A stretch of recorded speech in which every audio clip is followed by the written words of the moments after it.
சத்தியமாகிய வேதவசனத்தை ஒரு விதையை விதைப்பது போல் நம்மிலே விதைக்கிறார் நம் தேவன்.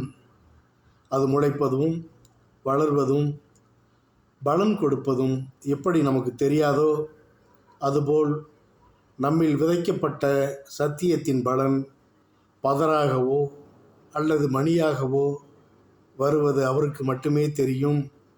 எனவே பக்தி விருத்திக்கு ஏதுவாக சத்தியத்தை மேய்ந்து கொள்ளுங்கள்.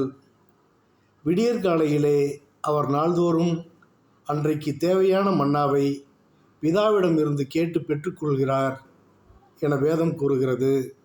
எனவே காலைதோறும் அவர் கிருபை புதிதாயிருப்பதினால் நாமும் அவரிடத்திலிருந்து கேட்டு பெற்றுக்கொள்ளுவோம்.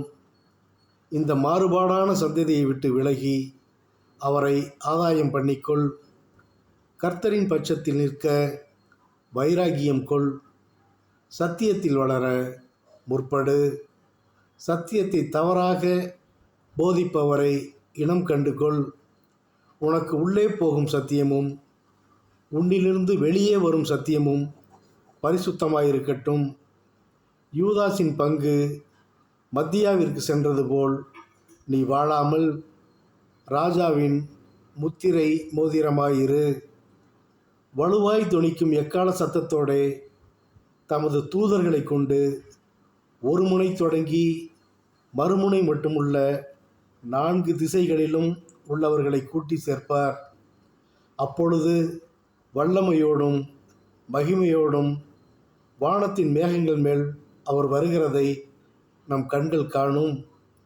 நாம் நிற்கும் இடம் வலதுபுறமா இடதுபுறமா, வெள்ளாட்டு கூட்டத்திலா செம்மறியாட்டு கூட்டத்திலா?